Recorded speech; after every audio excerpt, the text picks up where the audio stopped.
Boa noite a todos. Hoje é dia 7 de maio. Para quem não me conhece, me chamo Angélica Tironi, sou diretora de Gradiva, e vou fazer a abertura dessa atividade de hoje. Essa atividade se chama Se Lança em Gradiva, ela foi inaugurada esse semestre e é com enorme alegria que a gente faz a segunda edição desse trabalho. Nele, nós recebemos autores para falarem de seus livros recém-lançados. A gente deseja, nosso intuito em colocar uma atividade dessa como uma atividade extra de Gradiva, é que a fala do autor sobre a sua escrita impacte nosso trabalho clínico, que é a essência do Instituto, né? E nos incite à leitura, que tem sido rara nos últimos tempos. Hoje vamos escutar a Ângela Batista falar desse livro com a capa mais linda que eu já vi na minha vida. Eu estou encantada com essa capa, Ângela. Que se chama Como Terminam as Análises das Mulheres, é uma pergunta, né? Arremates Clínicos do Feminino. Ângela é psicanalista, membro da Associação Mundial de Psicanálise e da Escola Brasileira de Psicanálise, é mestre e doutora pela Universidade do Estado do Rio de Janeiro, pela UERJ, onde nos encontramos, né, Ângela, sob a batuta da falecida Márcia Mello de Lima, a quem eu ainda hoje rendo homenagens.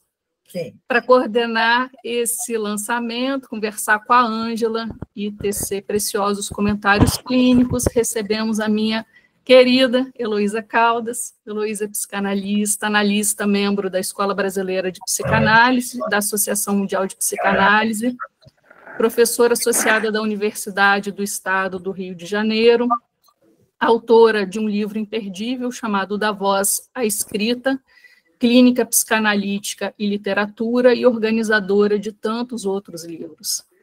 Além deles, nos presenteia com diversos artigos publicados mundo afora, com os quais aprendo e ensino.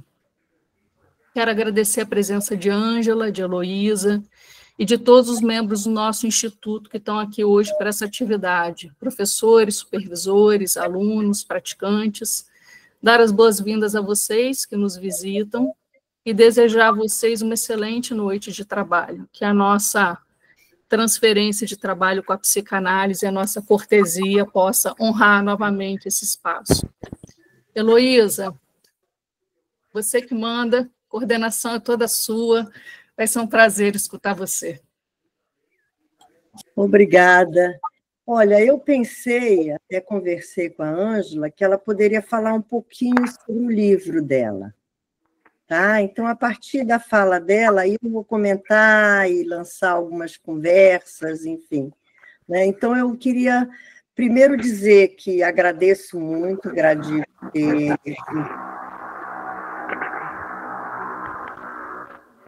acolhido o livro né, esse lançamento do livro de Ângela Batista, que foi aluna da UERJ, mas que é uma pessoa que eu conheço há muitos, muitos anos, enfim, somos da Escola Brasileira, mas somos principalmente da cidade do Rio de Janeiro. Então, eu agradeço muito, Gradiva, agradeço a Ângela ter me proposto que eu estivesse também aqui comentando, foi uma decisão de nós três, né, Angélica, Ângela Batista e eu, recentemente, e, enfim.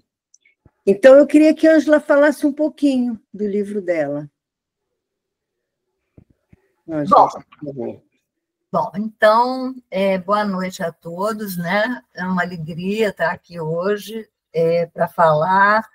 É a segunda vez que eu vou apresentar o livro, né? Certamente não vai ser a mesma, né? Porque cada leitura eu me vejo outra, né? Assim, na minha escrita. Mas então para ser assim mais claro, para dar tempo para a gente conversar mais, eu vou ler um pouco o que eu pensei e escrevi, tá? Bom, como apresentar esse livro? Né? Uma certa inibição, uma satisfação e hoje um esforço de transmissão. O tema do incurável, e mais particularmente o que seria um final de análise, sempre me acompanhou. Muito tempo em análise, uma experiência de final de análise e retorno a me analisar recentemente. Um longo percurso pelas análises. Destaco na introdução do livro que uma análise pode mudar,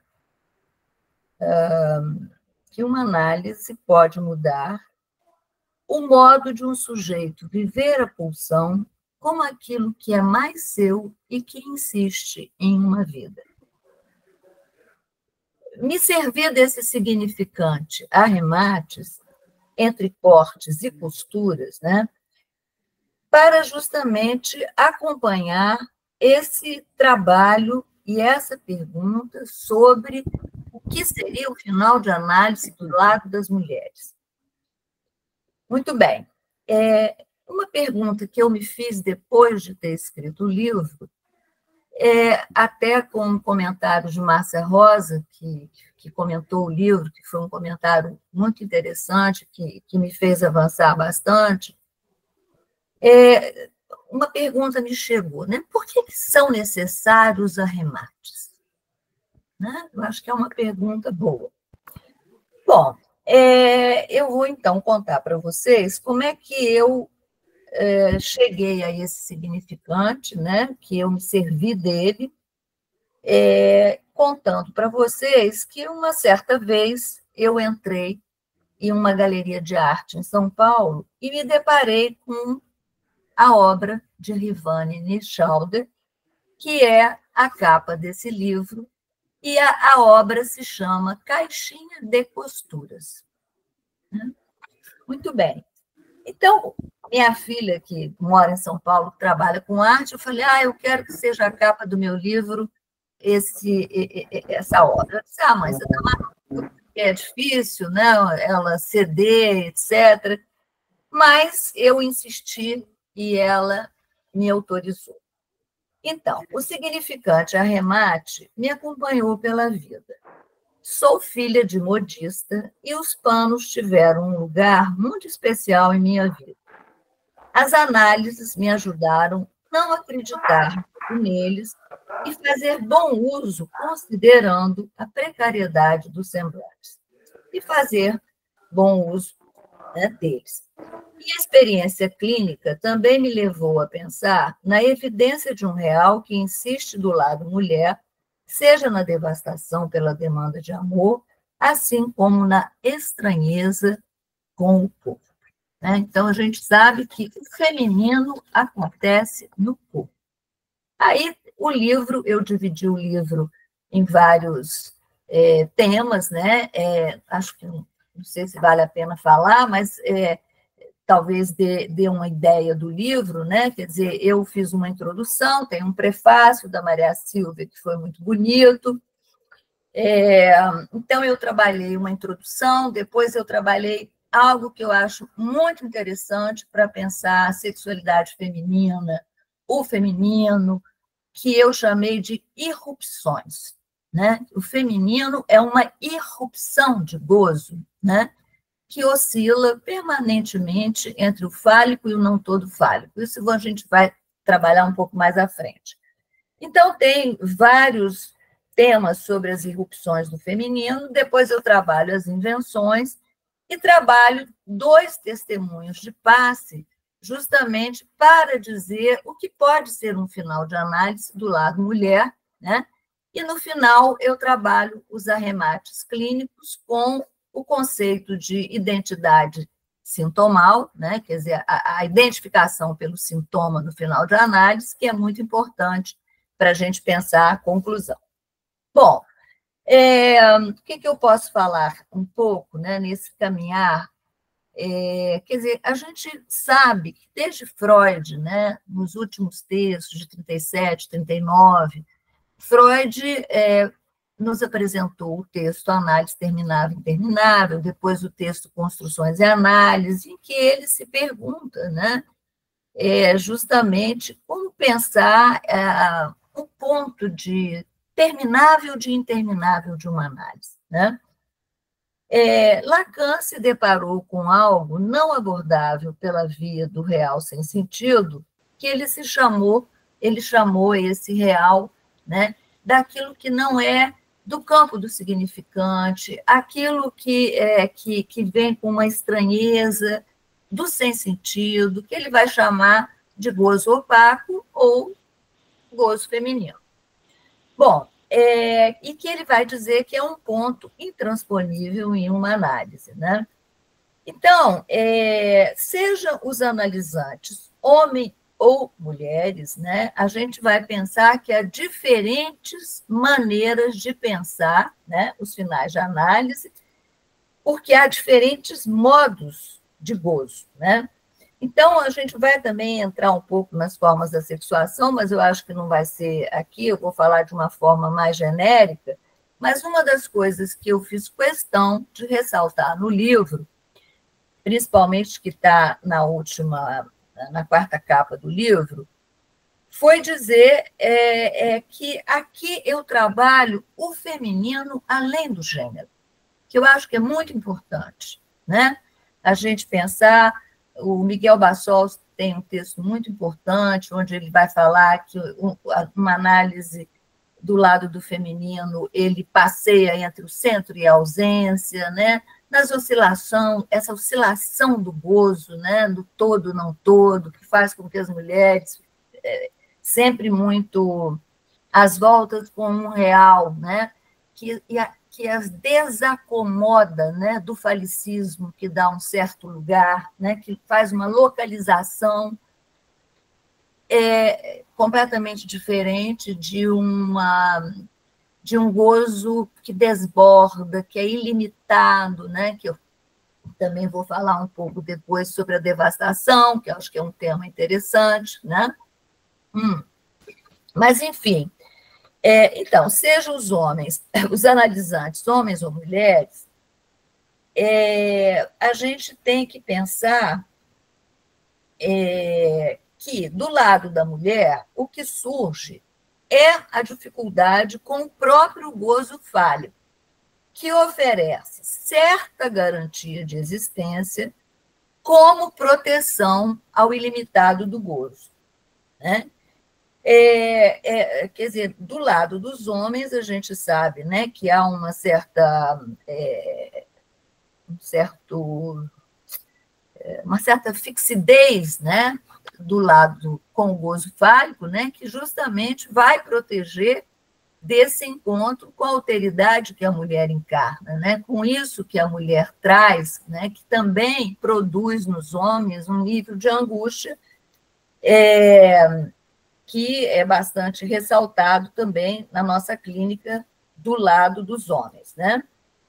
E eu ressalto que a direção do final de análise, né, aí a gente vai fazer uma diferença, né, dessa passagem desde o inconsciente estruturado como uma linguagem, né, ao inconsciente, que é o inconsciente transferencial, esse inconsciente que a gente faz um endereçamento ao outro, ao inconsciente real, né, que já é um inconsciente que fala do corpo, né, desse corpo, do mistério do corpo falante, de como o nosso corpo é misterioso. E eu acho que do lado das mulheres, sem dúvida alguma, a gente pode pensar de como que é esse mistério do corpo, né, do lado das mulheres, é bastante, como vamos dizer assim, estranho a ela própria, né?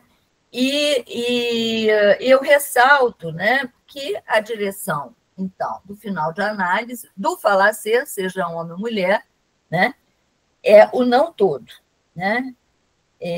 Deixa eu ir pulando aqui para eu ver as coisas mais importantes, porque depois eu quero responder as perguntas da Heloísa. Bom, mas então, o que a gente pode pensar assim quando eu faço a introdução do livro para justamente destacar, né, que a gente vai, com Lacan, né, a gente vai valorizar as diferenças quanto aos modos de gozo, e eu acrescentei que o feminino, além do gênero, reconhece o caráter dissemblante de todo universal. Isso é muito importante, né? Hoje a gente sabe que a Maria Helene Bruce, ela tem uma frase que me norteia muito na minha clínica, porque ela diz que hoje o universal está em pedaços, né? E esse fato faz com que existem muitas bolhas de certezas através das políticas identitárias, né? Justamente para trazer um universal, digamos assim, para dizer o que é ser um homem, o que é ser mulher, o que enfim, diferentes maneiras de semblantes, né? Justamente aonde os semblantes na nossa cultura vacilam, né? Então, eu vou destacar, com esse significante arremates, os manejos possíveis, né? Soluções, não todas, que cada um vai conseguir para bem dizer ao que escapa o sentido, né? E que insiste. Entretanto, a clínica do feminino vai encarnar, né, um real, isso que eu acho que é fundamental e que marca uma diferença, né? Encarna um real menos dócil ao sintoma. Há um elemento silencioso no feminino que não está referido ao significante, mas ao impossível de dizer. Depois, para não ficar muito difícil, é que ele vai dizer que a mulher não existe, que tem o significante da mulher fora incluído, né? Falta um significante que possa dizer a mulher, mas no livro eu também procuro fazer um recorte através das figuras literárias, justamente para trabalhar assim, os semblantes. Não existe a mulher, mas existe semblantes de mulher. Semblantes de uma mulher, né, estão aí na cultura, né? Um tema que eu acho caríssimo, né, para a minha vida, na minha clínica, e vocês vão concordar comigo, é o tema do amor, né? O tema da parceria, o tema do amor, no campo desse aforismo, né? Não há relação sexual, mas que me interessou de modo especial essa relação do final de análise e o amor, né? Essa passagem tão delicada, tão sutil e tão difícil, que é do amor à pulsão, né? Que eu depois acho que vou trabalhar um pouquinho para falar do passe da Araceli Fuentes, e que eu acho que arrematar o amor no final de análise é apostar num novo rearranjo, que a gente sabe que não é tão fácil, né? Eu destaco, portanto, que do lado mulher, algo insiste muitas vezes na vertente mortífera através da erotomania, né? Forma de amar especificamente do lado da mulher. Então, a gente vê também essas mulheres que sofrem demais por amor, né? E que, na verdade, nada mais é que uma erotomania, né? Que, aliás, eu vou falar um pouco associativamente, porque eu gosto, e acho que é interessante. Tem um passe que eu gostei muito, aliás, não é um passe, é um texto da Dominique Miller, que se chama As Duas Margens da Feminilidade. E neste passe, eu vou só destacar uma coisa para falar sobre a relação das mulheres com o amor, porque ela diz o seguinte, né, que a história era a história de uma mulher assim, extremamente aderida, né, a uma demanda de amor infinita, né? E ela vai dizer, né, que essa relação com o amor, que é próxima até da devastação, tem alguma coisa de devoção, de misto, e que uma mulher está prestes a perder tudo por esse amor. A gente conhece isso na clínica, né? Que é o nome da devastação, do arrebatamento, né? Olha, nem os bens materiais, nem o prestígio, a moral, os filhos ou a conjugalidade, nada nessa face, nada pesa face ao amor. É um amor desnudado e ela diz o seguinte, que na análise dela, né, ela vai tomar como exemplo que como que este amor notável por esse homem a conduziu a um final de análise. Então, essa maneira dela amar tão assim a céu aberto, né? Ela disse como esse amor comportou uma radicalidade indispensável e invivível. Indispensável e invivível. Como ele a propulsionou a limites existenciais de zonas do real. Uma palavra da língua acabou por condensar sua experiência de gozo. A palavra livre. Ela dizia que o que seu amor engajava de corporeidade, de ser e de sentimentos. Assim, a análise lhe permitiu reconhecer ter se livrado desse amor, mas não do homem. Eu achei, assim, muito bacana, né? Essa. Tem mais coisas que eu não vou falar aqui, mas foi justamente que ela vai dizer que eis porque lhe foi preciso escrever o livro desse amor para se liberar, entregar, não significando, portanto, apagar, liquidar esse amor. Não se tornou um souvenir. Foi um acontecimento de gozo instalado no seu corpo, inscrevendo seu traço sobre a forma de um vazio, fechado e tranquilo. Então, eu achei muito bonita essa lembrança de Dominique Miller, né, para a gente, do tratamento que ela deu à devastação, que, voltando aqui, né, essa Eu gostaria de começar a conversa agora. Fiquei interessada em começar a conversa. Mas conclua, então, aí. Deixa eu ver o que eu vou aqui, então. Então, a gente também vai pensar, né? Uma coisa que é importante, assim, para todo mundo para nós sempre que lemos Freud, né? Porque a gente tem duas maneiras de pensar o final de análise, né?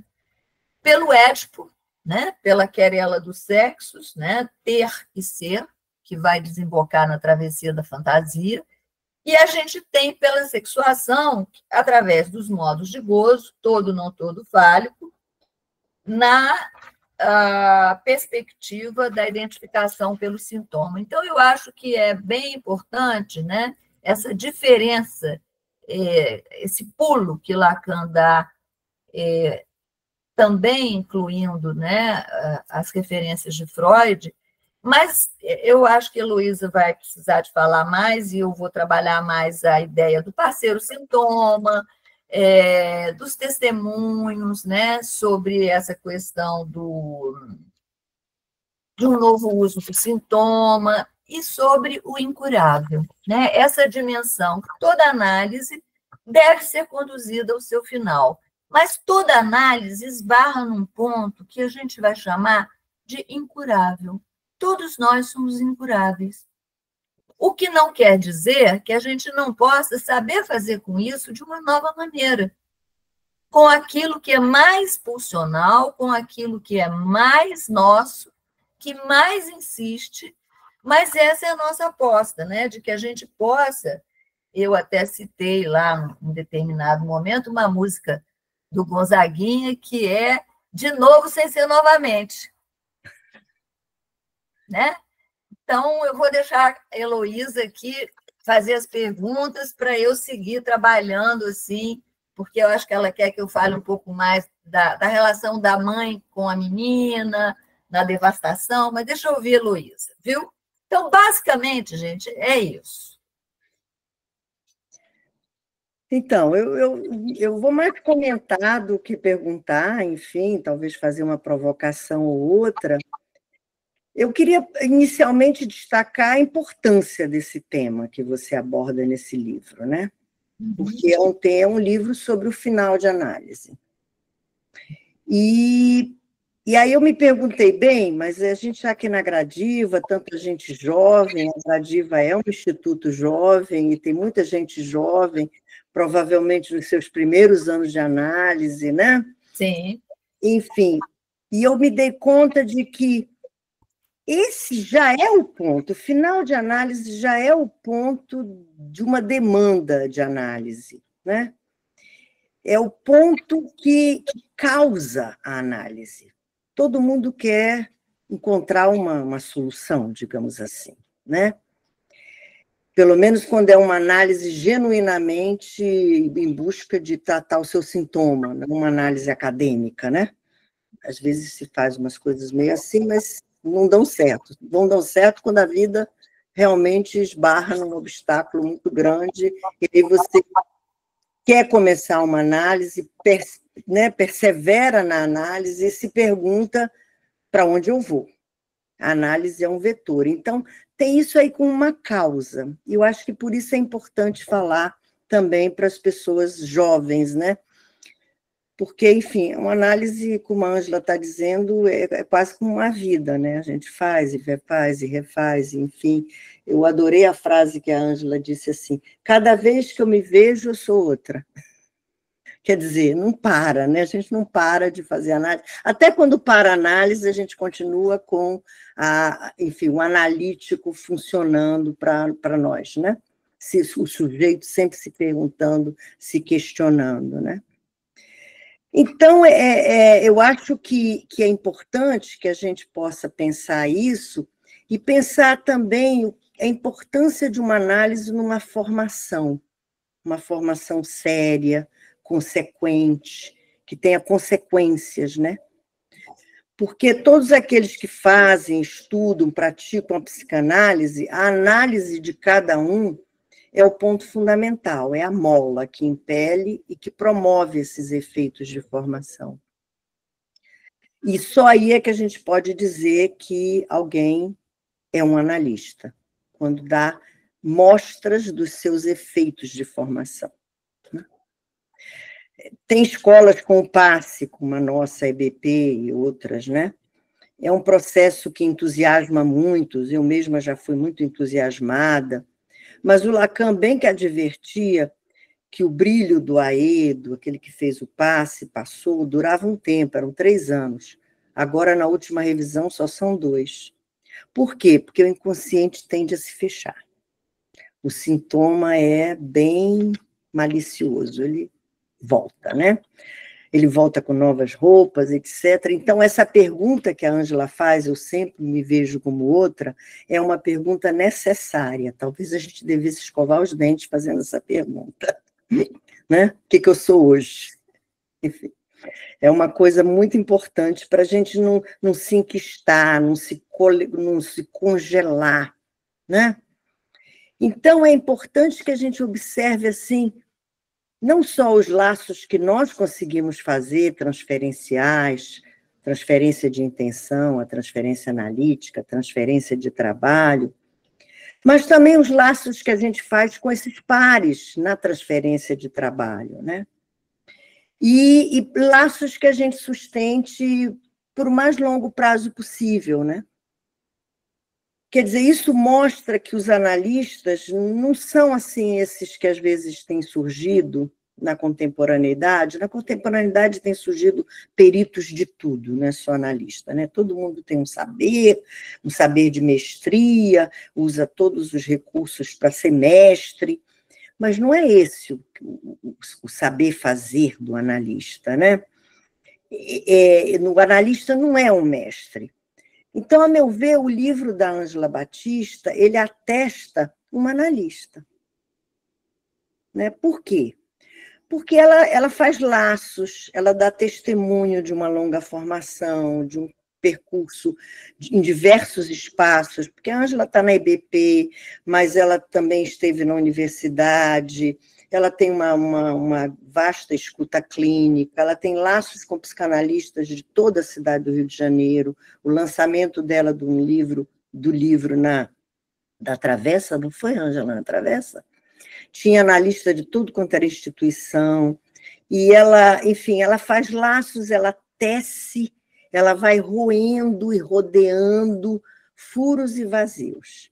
E hoje ela nos deu uma pérola, ela nos trouxe um mini testemunho, que ela foi criada no meio das costuras, dos cortes, costuras, arremates, né?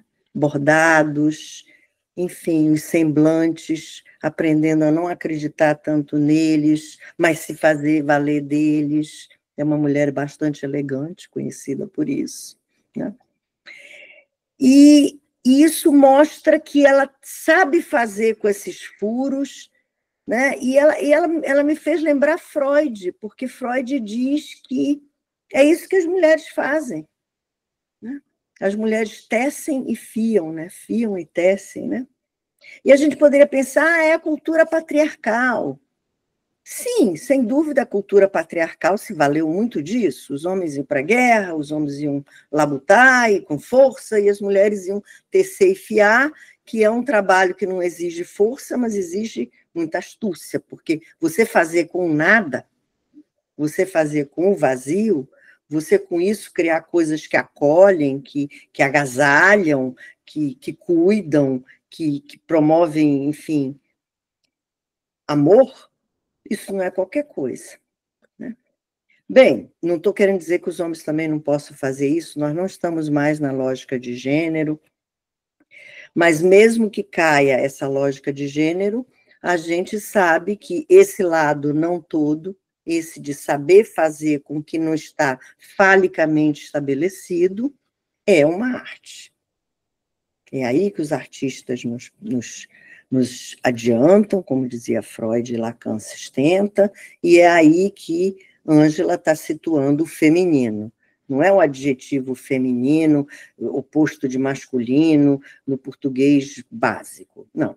Feminino aqui é o gozo enquanto tal, o gozo que não tem significante que o defina, que não é possível de dizer com as palavras, às vezes surge uma nova palavra, uma invenção, mas daqui a pouco precisamos de outra e outra, enfim, é que também aquele feminino que nos move, né? O feminino que nos habita e nos causa, né? Então, eu acho que a Ângela evita cuidadosamente essa mistura de feminino com gênero, anatomia, mas ela destaca essa frase, a mulher não existe, né? Essa frase lacaniana, que é uma sucedânea de o que quer uma mulher, a frase freudiana, né? E ela destaca aí que essa frase não é bem, enfim, o que é uma mulher, existe uma e outra e outra e outra e outra, mas de que há aí um enigma nisso que causa, que interessa, que convoca, que fisga o sujeito no seu gozo, né? E é também uma outra palavra para o rochedo freudiano de análise terminável e interminável. Quando a Ângela diz isso muito claramente, está na página 17 do livro, que o Freud diz que todo o impasse do final de análise é se haver com a questão do feminino. Independente se é homem, se é mulher, se é LGBTQIA+, não tem letra do alfabeto que chegue para essa posição, né? Então, eu acho que é paradoxal, porque é alguma coisa que você vai chegar e, ao mesmo tempo, você não vai conseguir, digamos, categorizar, cristalizar, normalizar, normatizar. Transmite, assim, nas bordas, transmite pelos vãos, de uma forma aqui e ali, né? Quer dizer, eu acho que a Ângela falou bastante aí, mas eu ainda vou provocar mais um pouquinho, porque Certamente, Ângela tem muita análise para ter chegado nesse ponto, ela dá mostras disso, não precisa dar um testemunho completo, né? Esse mini testemunho já serviu para hoje, e ela dá muitos testemunhos ao longo da vida, como eu falei ainda há pouco, nós nos conhecemos há, sei lá, entre 30 e 40 anos, é melhor não fazer as contas, senão a gente envelhece mais rápido. Então, mas o que eu queria saber de Ângela primeiro é o que a escuta dela de analista ensinou sobre esse feminino. O que é escutar esse feminino assim na experiência analítica? E a partir disso, se você tem um ponto do livro que você fala assim, que há efeitos terapêuticos e efeitos analíticos. Como é que você distinguiria efeitos terapêuticos de efeitos analíticos?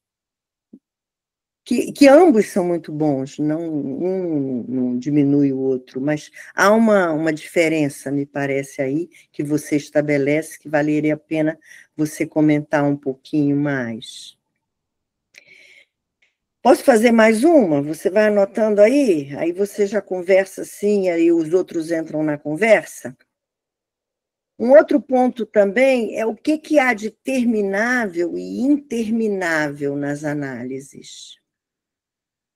Que, inclusive, na MP acontece muito isso, o analista faz passe, vira E, vira ME, e de repente ele está fazendo uma nova análise. E isso não tem problema nenhum, né? Então, tem algo do análise interminável do Freud, e tem também as passagens, né, os passes, como Lacan propunha, enfim, de final de análise, não é? Enfim, eu fico por aqui. Depois, no debate, a gente poderia falar um pouco mais, e se você quiser também comentar alguma coisa de Araceli, mas eu gostei tanto do seu comentário de Dominique, que talvez nem precise... As pessoas vão ler o livro também, né? Gente, é para ler o livro, tá? Porque a Ângela escreveu, eu li, muita gente talvez tenha lido aqui, mas a gente não vai poder comentar um livro inteiro em detalhes. Então, eu passo a palavra para a Ângela e depois a gente abre o debate, para quem quiser falar alguma coisa. Pode ser assim?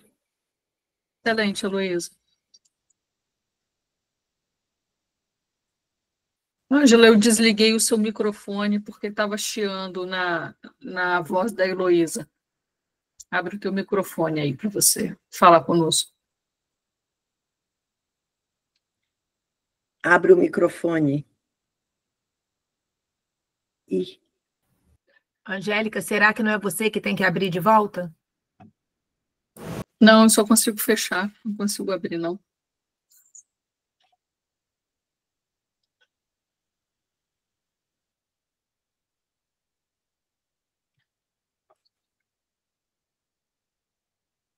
Cadê a Ângela? Saiu?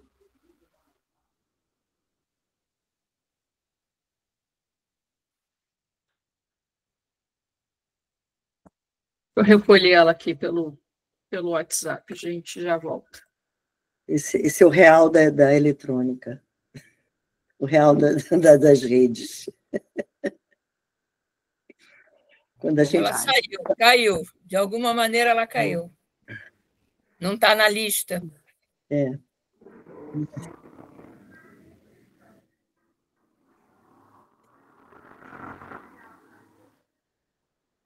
Mas foi bom seus comentários, Heloísa, de qualquer maneira.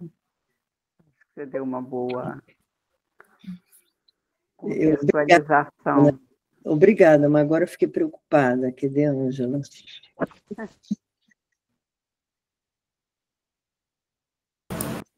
Chegou. Chegou? Oba! Abre o microfone, Ângela. Oba! O microfone ainda está fechado, Ângela. Agora. Pronto. Opa! Nossa, que susto! Fiquei um pouco nervosa aqui. O real das redes. Mas então, a primeira pergunta, né, que não sei muito bem como responder, mas assim, você perguntou sobre o que eu consideraria na minha clínica a presença do feminino, né? Eu acho assim que o que me vem assim, né, associativamente, é que o feminino é sempre uma irrupção de gozo, né? É sempre uma irrupção do qual o sujeito goza e padece, né? Eu acho que esse é um ponto mais delicado, né? É uma irrupção no sentido de que produz, né, um mal-estar, uma desarmonia, mas a grande questão é que onde isso sofre, a gente sabe que isso goza, né? Então, eu gosto muito de pensar o final de análise, né, com Lacan, quando ele vai além da travessia da fantasia, que justamente na identificação ao sintoma, você vai fazer uma redução a um ponto de incurável, onde você sou como gozo. É mais forte do que eu, né? É mais forte do que você. Então, eu acho que tem essa dimensão de interminável de uma análise, porque essa dimensão desse gozo opaco, né, que perturba e que também produz um mais além do prazer, né, que produz aí uma junção dos nomes do supereu, né, que é o masoquismo, né, a gente pode pensar aí a reação terapêutica negativa, né, enfim, como Freud exemplifica tão bem. Mas eu acho que eu diria isso, que a grande questão assim, que eu vejo da presença do feminino, né, como uma irrupção de gozo, e que eu acho que é muito difícil para a gente poder fazer um manejo clínico, né, porque nem você pode denunciar o gozo, né, nem você pode barrar o gozo, né? Então, é um manejo muito interessante que, muitas vezes, você precisa de revisitar de tempos em tempos uma análise, porque isso retorna. Isso que é mais seu, isso que é mais funcional, isso que insiste, é o que me leva a falar do ultrapasse, né, que são os tranches, os pedaços de análise, né, quando você retorna a uma nova análise, né, que são fatias de uma temporalidade analítica que é para tratar o gozo, né, que também é impossível de ser tratado, porque a gente sabe que o gozo não pode ser negativizado, né? A gente sempre essa irrupção de gozo, né? Por isso que Lohan também tem aquele texto que ensina muito, que é as disrupções de gozo sob transferência, né? Que é quando ele vai falar mais do último ensino. Mas isso aí já foi um passo além. Mas deixa eu ver aqui, Heloísa, que você me perguntou sobre... deu para responder, né? Essa primeira pergunta. Está muito bem. Aliás, você já respondeu a segunda também, análise terminável e interminável. Tá.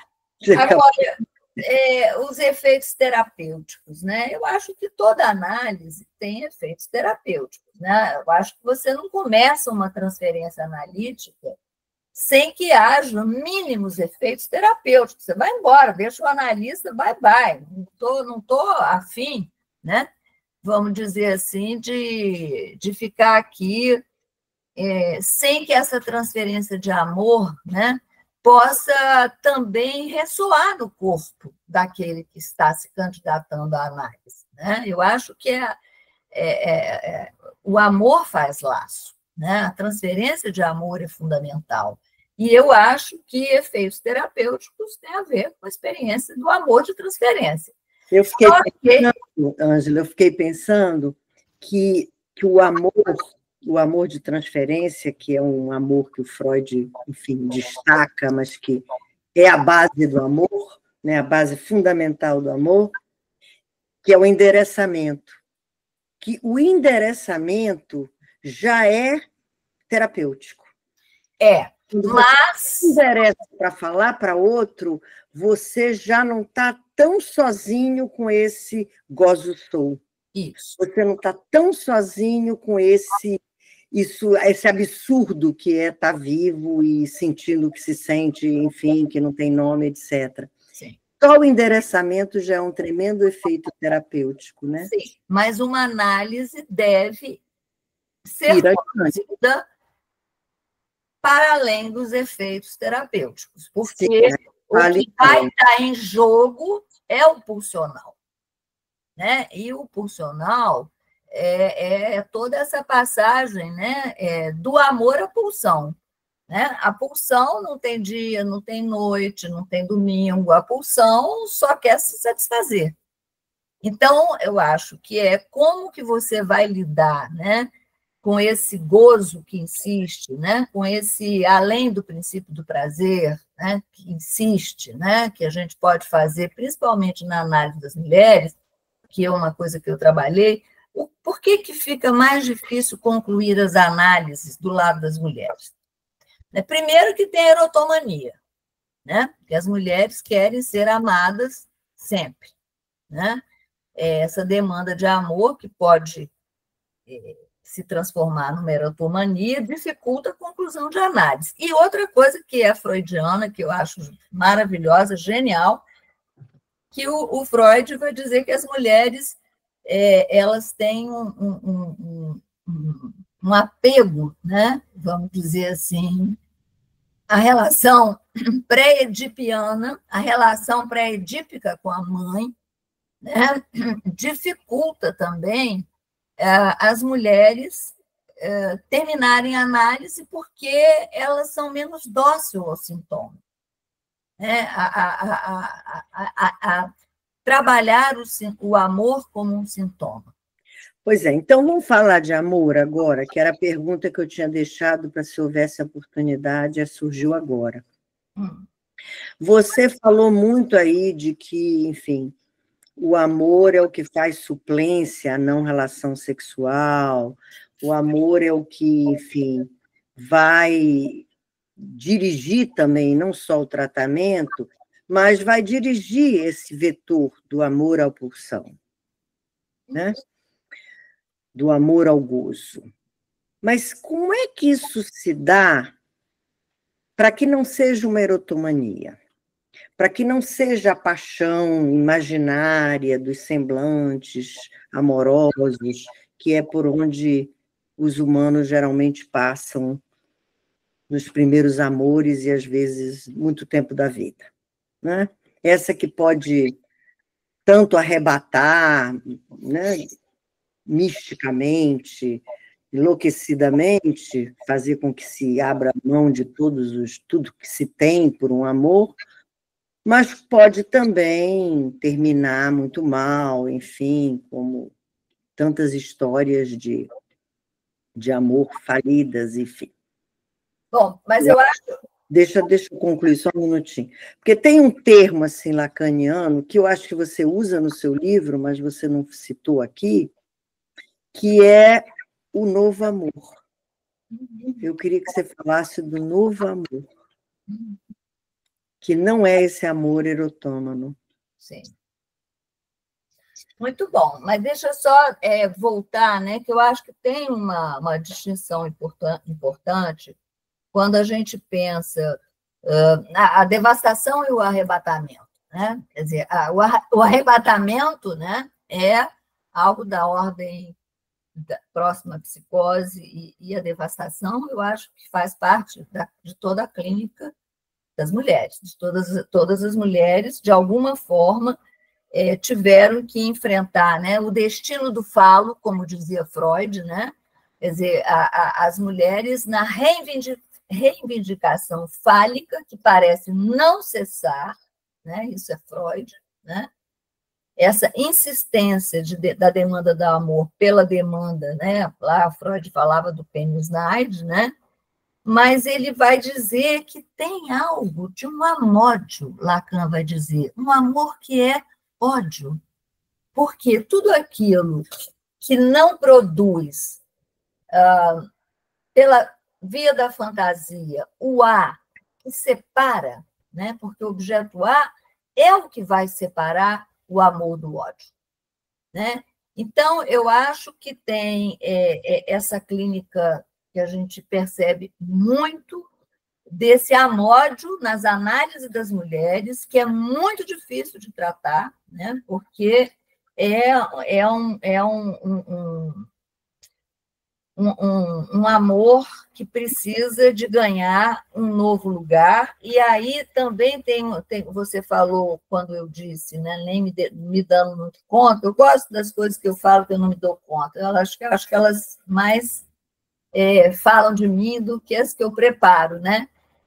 Mas eu acho que no Aturdito, aquele texto do Lacan, ele vai dizer que a mulher é no Édipo um peixe fora d'água, né? Então, a mulher precisa de se inventar outra para ela mesma, senão ela cai na devastação.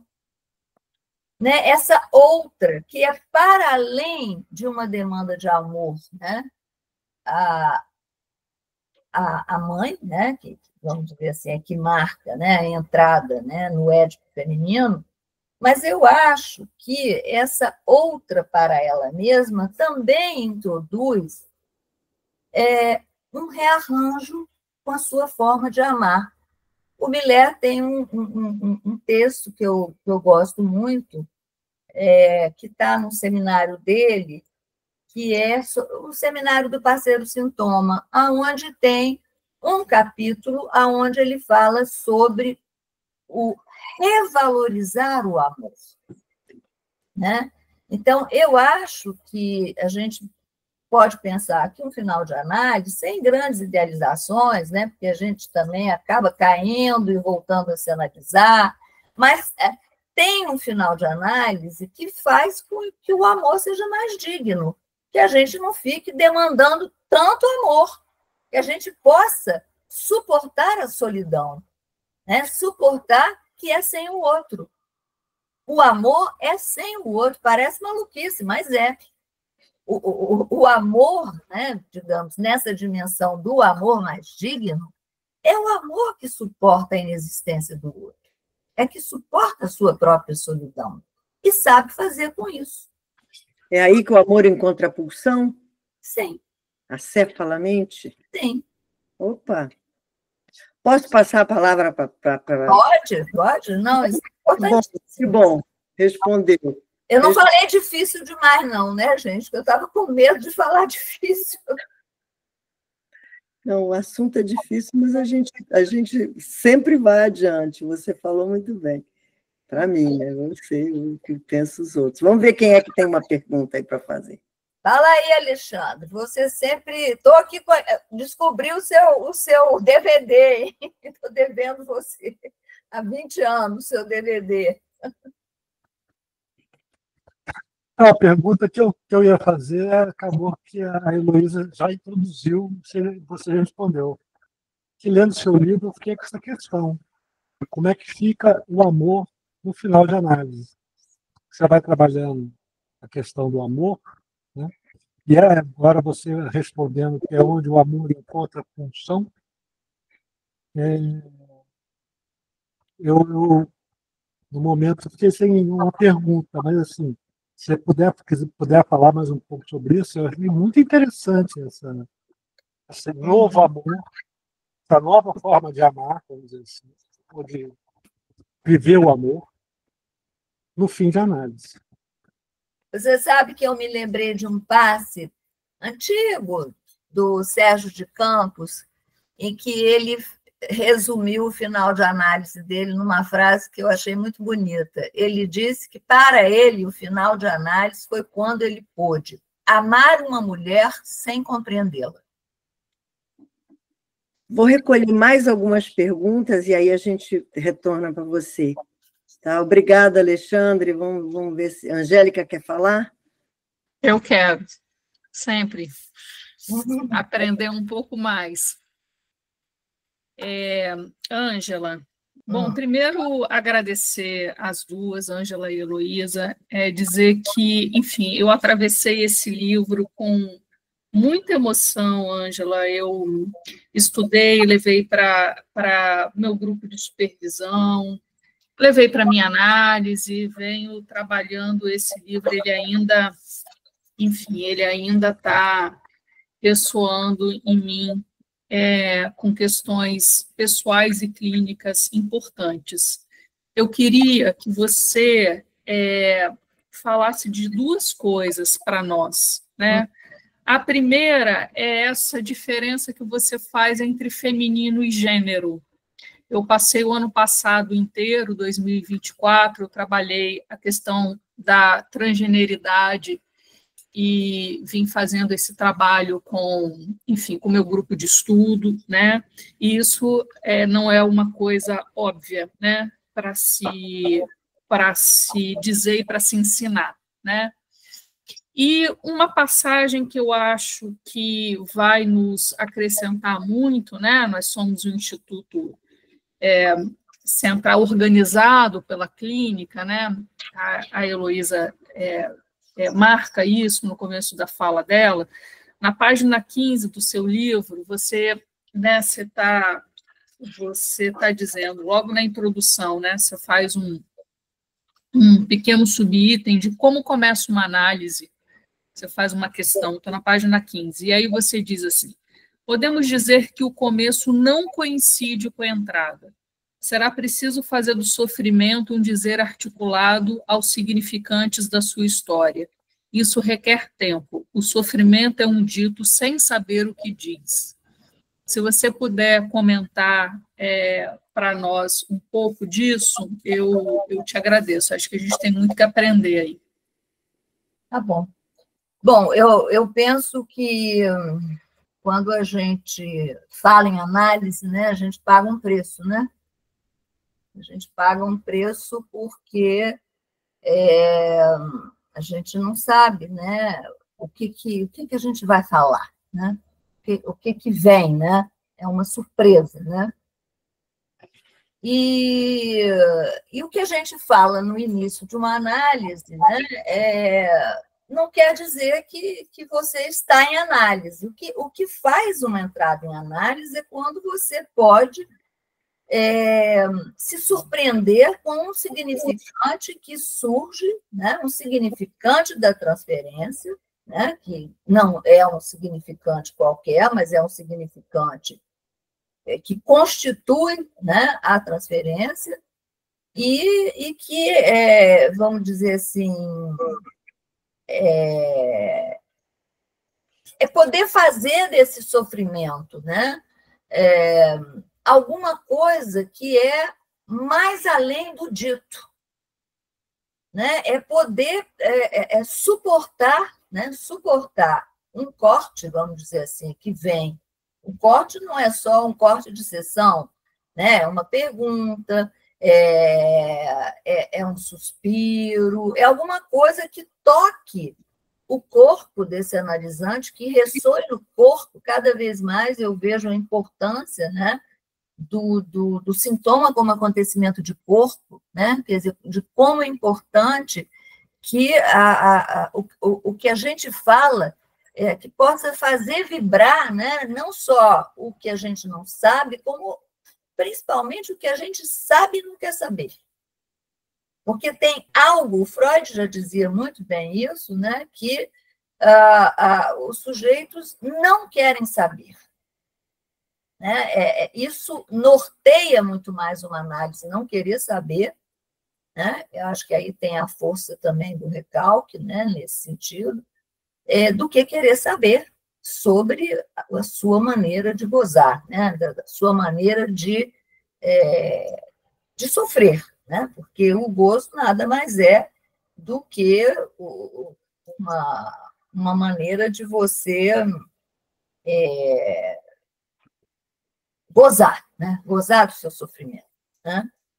Mas, então, isso eu acho que entrada em análise é um marco, é quando o sujeito há uma retificação subjetiva. O Lacan fala muito bem no texto A Direção do Tratamento, né, que é um texto que nos ensina muito sobre a partir dos equívocos mesmo, né, dos pós-freudianos, né, a análise do eu, para introduzir o campo do inconsciente, né, introduzir o campo da resistência, do não saber, não quero saber nada disso. Entrar em análise é querer saber. Eu diria da forma mais simples, né, é poder consentir que tem algo que o perturba e que ele não quer saber, mas que ele sabe. Uhum. Ele não quer dividir isso com o outro, né? Tem toda uma dimensão autista do gozo, né? Que é não compartilhar, não fazer o laço com esse outro. Eu queria fazer um comentário, mas eu não sei levantar a mão. Então, quando puder, quando estiver numa fila aí, você me avisa. Tá bom, Helena. Deixa eu só perguntar uma coisa rapidinho. Você diria que a entrada em análise é quando o sujeito consegue se escutar como outro? Sim. Acho bonita essa expressão. Agora, a sua frase de hoje, né? Cada vez eu me vejo outra. Mas também respondendo, não sei se vou saber responder, mas eu trabalho muito, sabe, Angélica, esse tema da sexuação me interessa muito. E um dos textos que eu mais aprendi para trabalhar o feminino e o gênero foi um texto de Bassols que se chama O Objeto Assexuado. Não sei se você conhece. Se vocês conhecem esse texto. O Objeto Assexuado. E nesse texto dele, ele vai justamente dizer que o feminino é para além do gênero, porque o objeto A não é nem masculino nem feminino. O objeto A é queer, né? Vamos dizer assim. Então, eu acho que se você pensar a dimensão do objeto, você já vai pensar, vai fazer uma abertura para pensar a sexuação, né? Não só a partir das fórmulas da sexuação, né? Mas desde textos, né? Desde os textos de como que as crianças, né, começam a fazer. Tem outro texto que é maravilhoso, do Daniel Roy, que ele vai falar as 4 perspectivas sobre a diferença sexual. Não sei se vocês conhecem esse texto, mas esse texto é muito importante para a gente pensar como é que as crianças, né, passam pela crise do falo, que é tão importante, né, para poder fazer uma partilha, né, nas identificações que estão cada dia mais difíceis, porque o objeto A cada vez mais desaparece no mundo, né? Desaparece no mundo porque o objeto A é o lugar de uma perda. Inscreve um menos, fi, inscreve a castração, escreve uma perda, numa época onde todo mundo quer, época do individualismo contemporâneo, onde os sujeitos só querem gozar a partir do discurso capitalista, que é sem perda. Passar a palavra para a Eliana. Tá, ok. Bom, primeiro, parabenizar tanto a fala da Ângela quanto da Heloísa. Eu acho que o livro tomou uma dimensão até mais agradável de ler. Eu achei interessante como que a Heloísa ressaltou esse percurso todo, né, da formação da Ângela. Eu acompanhei bastante isso, então eu acho que realmente você falar do início da análise e do final da análise, de todo esse processo, mostra bastante esse percurso, né, de uma formação analítica. E acho que também do que eu conheço, do que eu acompanho no processo da Ângela, é interessante de ver como ela sempre foi muito de correr atrás, né, dessas questões, dessa decifração, né, do que é o final de análise, como que termina a análise, e o que mais, né, e o que mais é uma coisa que está sempre em processo. Eu acho bem interessante. Quer dizer, eu acho que é uma pesquisa muito viva, né, que a Ângela faz do percurso dela. Agora, A única pergunta assim, que eu queria colocar, eu acho que tem a ver com esse título, né? Porque de tudo que a gente está comentando aqui, fica muito claro que essa sexuação ela é tanto para o feminino, para o homem, quanto para a mulher. Quer dizer, que é uma questão de um feminino, mas o título especifica o final da análise para as mulheres. Aí eu acho que você já está falando que tem uma diferença.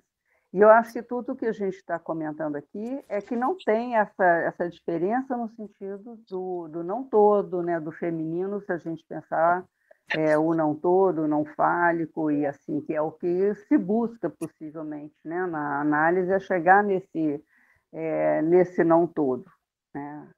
Uma queda desse falicismo, né? Então, a questão é só assim, por que você marca no título a diferença de um final para as mulheres, como você mesmo estava colocando aqui agora, que é uma coisa que é o do para todos, né? Não, eu acho que uma coisa é pensar a sexuação, outra coisa é pensar o final de análise. E Freud já dizia que havia diferença de um final de análise de homem e de mulher, o rochedo de castração para ambos, porém, né, havia do lado das mulheres uma reivindicação fálica e dos homens uma passividade, né, um narcisismo viril. Então, aí já tinha uma diferença. Agora, Lacan acentua essa diferença, principalmente quando ele vai falar mostrando os passes das mulheres, né? Primeiro, não há nada assim melhor para a gente entender, né? O que faz diferença de um passe de um homem e de uma mulher para além do gênero, mas na especificidade do que é o feminino para cada um, né? A gente tem alguma anatomia não é o destino, mas o suporte anatômico faz uma diferença na sexuação. A gente não pode ignorar isso, né? Isso na sexuação, então, na sexuação, sim. Mas eu não estou falando, Eliana, da sexuação. Estou falando desde Freud e com Lacan que há uma diferença muito acentuada de como terminam as análises das mulheres e como termina a análise dos homens, considerando, né, que Lacan também dizia aquela célebre frase, né, que os homens, ao entrar numa análise, eles têm que sair como mulher, senão eles não terminam as análises, né? E as mulheres, talvez, sair da devastação, que é inerente a todas, e poder ter um lugar fálico, de inventar uma outra para si mesma, para além da devastação, que é para todas. Né? Eu podia entrar aí nesse debate, estou gostando desse debate. Eu acho que a Ângela está sustentando muito bem, que é uma questão da sexuação, mas a Eliana também traz alguma coisa que é muito contemporânea, né? que é inclusive, muito novidadeira. Né? Isso, a gente está falando disso de 10, 15 anos para cá. Né? Até outro dia, enfim, a lógica de gênero reinava com muito mais força. Mas ela está cada vez mais se fragilizando e novas lógicas surgem. E surgem também novas lógicas que, embora tragam outros nomes, daí que a gente tem LGBTQIA+, não sei o que, não tem letra que chegue, que já demonstram com tantos nomes que não tem nome para o sexo, que não tem identidade definida para o sexo. Então, eu fico na posição assim de sujeito, na posição de dizer assim, bem, pode ser que eu seja uma mulher, pode ser que eu não seja. Em muitas coisas, talvez eu não sou, em outras eu sou. Essa pessoa que eu estou escutando, tudo parece que ela anatomicamente, em termos de gênero, é mulher. Mas, por outro lado, como é que ela está vivendo essa devastação dela, que às vezes as devastações são piores, menores, são maiores, enfim. Eu acho que a gente vai lucrar muito mais se a gente partir mesmo de uma radicalidade do 1 a 1. Exatamente. que não é nem gênero, nem anatomia, e nem é uma identidade que você possa dizer não existe mais ou não existe, ou existe, ou só existe essa. Agora, a anatomia também é uma coisa que sempre me intrigou, porque, de fato, as experiências de corpo são diferentes. Exatamente. A experiência de corpo, um corpo que menstrua, um corpo que engravida, um corpo que pare, um corpo que amamenta, não é a mesma coisa de um corpo que tem um membro, que funciona bem, que funciona quando o sujeito quer, mas que às vezes dá uma traiçoeira, uma traída, não funciona, que funciona rápido demais, que funciona assim. Eu, inclusive, todas as vezes que escuto homens com questões com o seu corpo, eu sinto o dilema deles, que é muito semelhante a um dilema assim, de uma mulher que diz, mas eu não posso ter pálpebra caída ou barriga grande, enfim, eu não sei quantos quilos para ficar dentro do padrão, e o cara que não, eu tenho que ter mais força, eu tenho que fazer musculação. Eu vejo uma época que não se fala em acabar com os gêneros, mas que tem um impulso também enorme a certos significantes secundários, como a musculação, como a mulher muito bonita, muito sedutora. Performance, tem que performar no sexo. Quer dizer, o Viagra. A gente está numa época que eu diria o seguinte, a gente não sabe mais o que é homem, o que é mulher, e é melhor não acreditar nem que é, nem que deixa de ser. É melhor a gente ficar na pergunta e se situar na pergunta, porque a pergunta é um princípio da psicanálise. O que é isso? E o Lacan, no seminário 19, faz essa pergunta, né? Não sabemos o que é um homem ou mulher, mas o sexo pode se tornar um dizer. Isso eu acho bonito. Isso, exatamente. Mas aí é um a um. É um a um, exatamente. Não dá para universalizar, nem dá para particularizar como as letras todas do LGBT. Não dá. Não, cada um tem que dizer o seu. Talvez o seu tenha sido dito hoje aqui transitoriamente, porque você é sempre outra para você mesma, como você já viu. Transitoriamente, hoje você está nos arremates. Mas, enfim, eu diria uma coisa, Angélica outra, Naira outra, Eliana outra, Alexandre outro, enfim. E mesmo assim tem uma certa inconsistência, porque o gozo é inominável, é impossível de transmitir palavras. Ele se revela na forma como você lida com o saber, com o outro, com o não saber, com a escuta, enfim. Então, é uma coisa muito mais fluida que a gente lida em psicanálise. E aí a gente não tem que também ficar muito assim, transtornado com esses debates da psicologia social, porque é o papel dela, da psicologia social, o papel das identidades contemporâneas, o papel da política de pública, da política de grupos, etc., etc. O nosso lugar não contrasta com isso, é diferente disso, não se antagoniza com isso, mas é muito diferente, é um lugar onde a gente escuta um a um, sem regras fixas de que, entendeu? Sou isso, sou aquilo. Se alguém chegar hoje e disser assim, a gente diz, será que ele está delirando? Eu acho que a gente tem que perguntar isso. Sou uma mulher, está delirando, né? Porque já não tem essa consistência, mas já teve. E outras palavras estão tendo consistências e também duram muito pouco. Já existe até não é binário, não é isso, não é aquilo, já tem um não que... Enfim. Então, eu acho que o importante é a gente saber como é que cada um se vira com o seu corpo e com o seu gosto. Isso, eu também acho, mas eu vou levantar a bandeira de que realmente há uma diferença para além do gênero, né? O corpo de uma mulher não é a mesma coisa que o corpo de um homem. As vicissitudes do Édipo feminino não são as mesmas vicissitudes do Édipo masculino, pensando lá no início com Freud. E hoje a gente vai pensar nas identidades, né?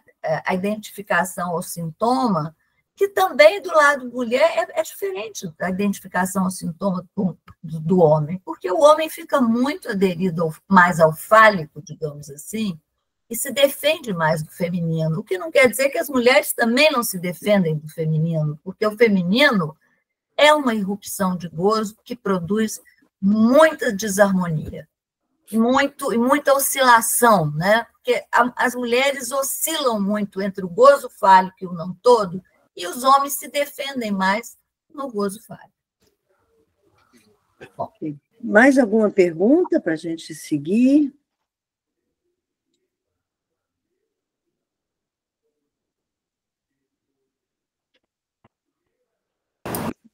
Aproveitem, hein?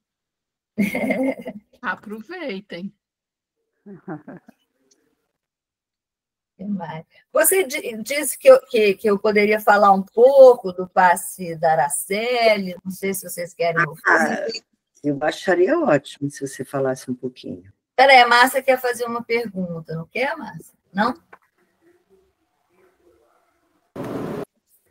Não quero fazer pergunta, quero agradecer imensamente. Estou aqui degustando o que eu ouvi, mas eu respondi que eu queria ouvir um pouco desse passe, se a gente tiver tempo, eu acho que seria interessante. Tá. Que bom. Bom, eu acho que o que é importante, né, assim, nesse passe, deixa eu até assim ver aqui onde eu coloquei, né, a historinha para a gente entender. Araceli Fuentes é uma psicanalista que mora na Espanha, né? E esse passe já é um passe antigo, ele tem até acho que opção 61, vocês vão poder ver o passe de uma forma mais... os mais detalhes do que eu escrevi aqui, mas, enfim, então, Araceli, ela diz, nesse passe inicial dela, que ela deu o nome Um Corpo, Duas Escrituras, né? Ela disse que ela vai fazer uma coisa que eu acho bonita, que ela diz que a experiência de uma análise não se dá apenas pelo que se repete, mas também pelo novo que pode aí se escrever. Isso também já faz uma indicação de final de análise, né?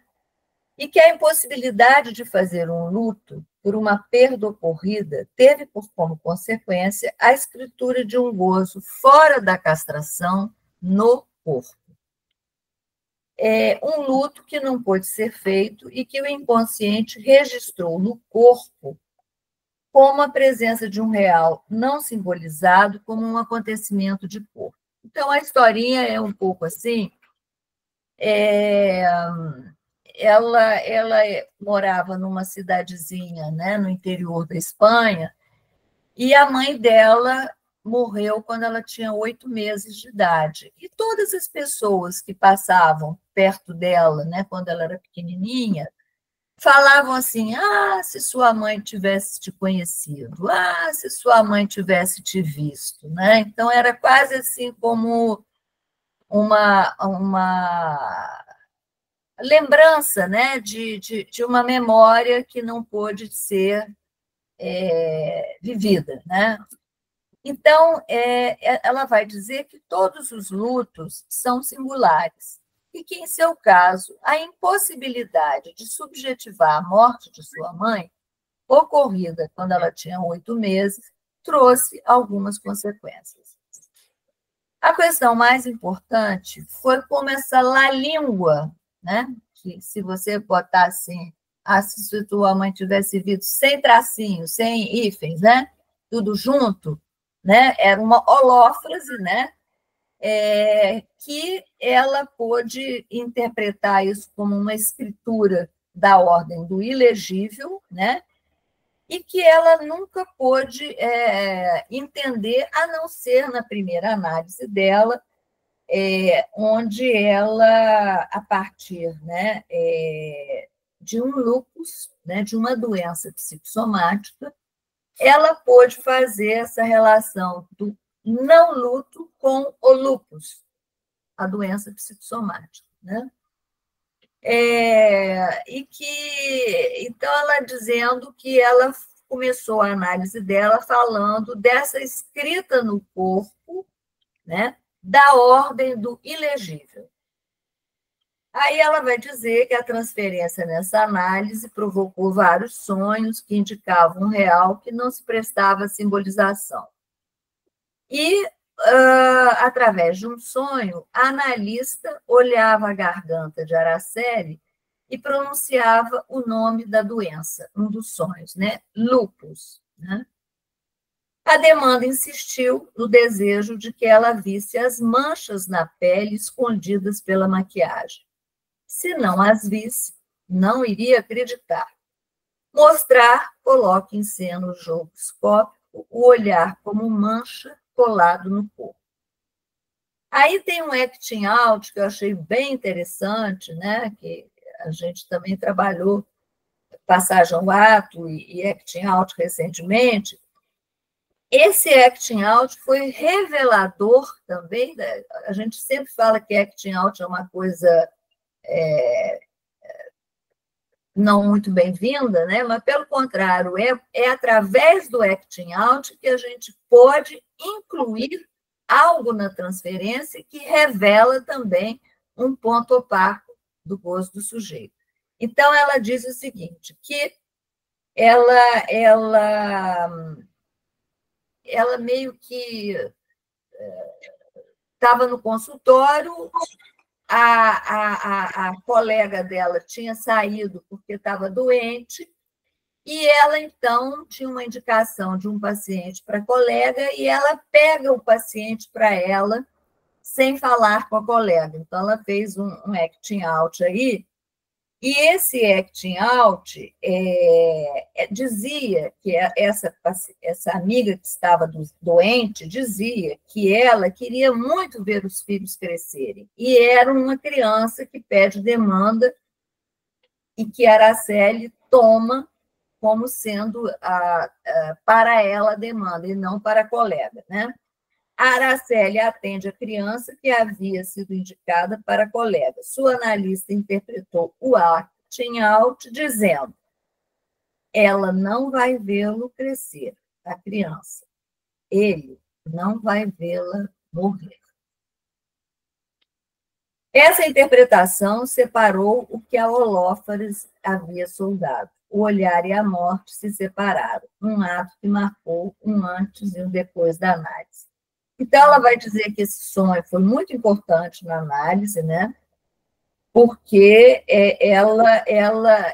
essa frase, se sua mãe tivesse te visto, que era uma frase, né, uma holófrase que ela escutava, e ela sempre repetia isso em análise. E um dia a analista disse para ela, isso vem de longe.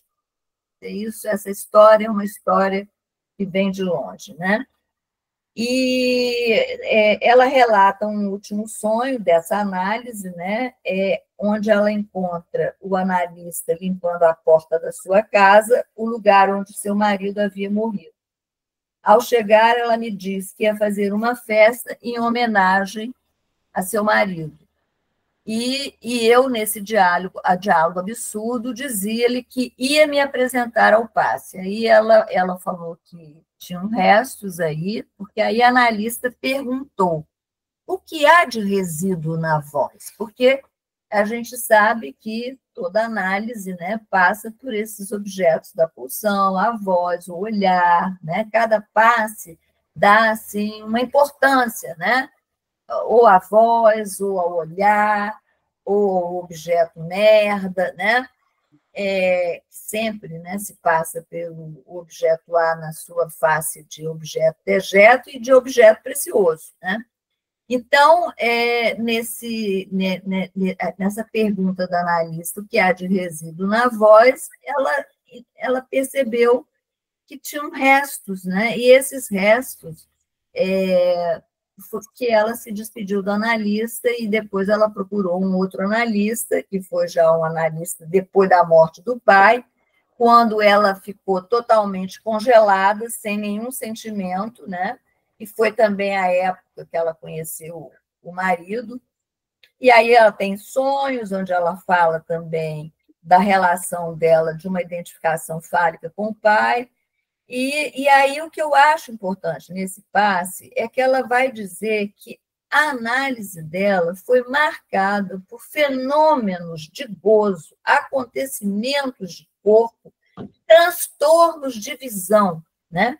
E quem conheceu a Araceli, eu a conheci, ela sempre tinha um olhar assim um pouco esquisitinho, sabe? Era até charmoso, é charmoso, mas era um olhar assim que você não sabia muito bem para onde ele olhava, né?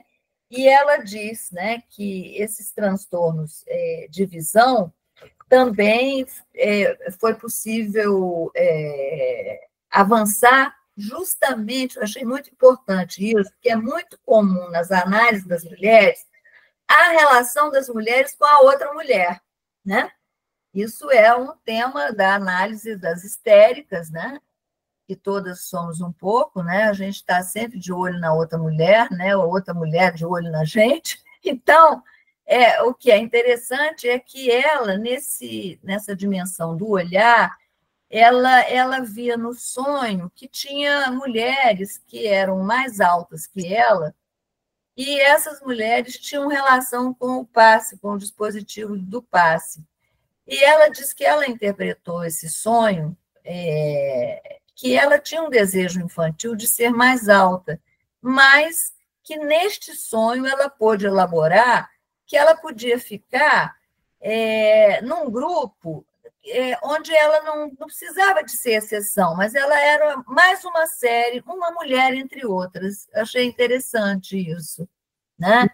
Muito bonito, Ângela, muito bonito. Mas, quer dizer, essa dimensão da voz e do olhar, e depois ela vai falar que tinha um real não historicizável, né? E que esse real não historicizável ele está muito presente nas análises das mulheres, que são os fenômenos de corpo, que são esses acontecimentos de corpos que são parecidos com as holófrases, né?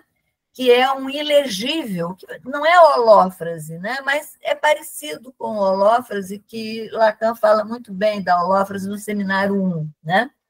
Bom, então, a dimensão do olhar e da voz está aí, e eu acho que o passe dela mostra para a gente a importância de ler um sintoma além do sentido, né? E depois toda uma relação, uma discussão que eu acho que não cabe aqui, mas eu tenho tido assim, interesse em me debruçar um pouco mais sobre o fenômeno psicossomático, porque eu tenho recebido pacientes com muitas questões, principalmente, não é lúpus, aquela esclerose múltipla, pessoas com fibromialgia, com sintomas, né? Esse tipo de sintoma que eu gostaria de me debruçar mais para trabalhar o fenômeno psicossomático, porque esse sintoma, né, que Lacan vai dizer que que o sintoma que precisa de ser construído na holófrase, no sintoma psicossomático, é um sintoma que que permite uma aborda, né, uma nova posição do sujeito, né, que possa produzir uma satisfação, porque essas pessoas chegam na análise assim, quase como uma bandeira do gozo, né? Eu tenho fibromialgia, eu tenho lúpus, eu tenho uma doença, essa outra que eu até esqueci o nome, que é uma doença muito grave, que é a esclerose múltipla, né? Porque por que é interessante a gente pensar um trabalho com a psicossomática? Porque a psicossomática ela vai falar de um saber que não se articula, de um S1 que não se articula com S2. Eu vou desejar que você siga nessa pesquisa e que daqui a algum tempinho saia um novo livro, tá? Quem sabe? Eu fui avisada aqui que nós temos que tá bom. 9h30, já estendemos um pouquinho. E eu acho que você trazer o passe de Araceli foi assim, um fecho de ouro. Então, Angélica, eu devolvo para a diretora o bastião para fechar a nossa sala e agradeço muito a todos. Tem 2 pessoas com a mão levantada, não sei se vai poder falar. Ô, gente, vamos ser breves, que já são 9h37, para a gente concluir. Fala, Cláudia e Naira, e aí a gente fecha a nossa atividade. Bem, queria parabenizar, né, ao Encontro Angélica, Heloísa, Ângelo e a todos presentes que comunicaram. Foi uma bela noite de trabalho. Achei tudo que escutei muito interessante, mas me deu vontade de falar no final exatamente isso que você falou agora, Ângela. Eu só queria fazer uma pergunta. Você considera, nessa sua pesquisa nova, que esses... eu não entendi se você chamou de conversão ou acontecimento de corpo, eu não entendi muito bem, que essas... como no caso da Araceli, né? Esses acontecimentos de corpo são uma particularidade do final de análise de mulheres, que foi algo que você insistiu muito durante a sua exposição, se é particular disso, e é uma coisa que eu tenho trabalhado um pouco sobre a questão da histeria de conversão, justamente, e o acontecimento de corpo, a relação disso, é uma coisa que, eu não sei se faz parte das suas pesquisas, mas pelo menos faz da minha como um debate. E é isso, muito obrigada.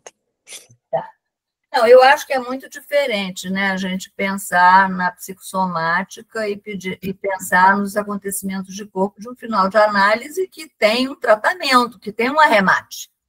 É preciso um arremate para os acontecimentos de corpo, né? Porque senão todo mundo sai da análise assim, mais doido do que entrou, né? Então, eu acho que é preciso... Não, a minha pergunta não era essa, não. Isso aí é só um comentário. A minha pergunta é se o final de análise de mulheres é marcado especificamente, porque você insistiu nisso, pela questão do acontecimento de corpo. A minha pergunta é essa. Sim, pelo tratamento de um acontecimento de corpo, né, que pode fazer com que ela seja outra para si mesma, que não a mesma que entrou na análise. Apostar, fazer uma aposta numa identificação ao sintoma que pacifica. Então, a particularidade das mulheres, né, que você percebe. Tá, obrigada. Naira? Oi, não, eu só levantei a mão que eu queria agradecer profundamente tudo que eu ouvia, agradecer a Heloísa Caldas e dizer para a Ângela do meu imenso prazer de revê-la depois de tanto tempo.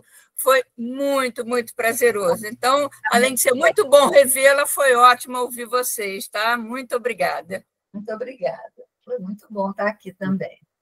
Obrigada. Prazer, gente. Eu quero agradecer vocês, Ângela e Heloísa, pela noite super gostosa que a gente teve hoje, por todos os ensinamentos, pela gentileza e generosidade dessa transmissão. Quero vocês aqui mais vezes, viu? Vou fazer esse convite assim um pouco mais ativo, reiterado, e a gente vai poder estar mais junto aí nessas conversas que ficaram abertas, né, Ângela? Nos desdobramentos das questões, né? Naquilo que você pode também estar trazendo, Heloísa, dessas experiências que vocês têm no caminhar de vocês. Nos ensina muito. Obrigada, gente. Uma boa noite. Boa noite, obrigada agradeço. Pela parceria. Beijo. Tchau, tchau. Beijo, tchau. Beijo. Até.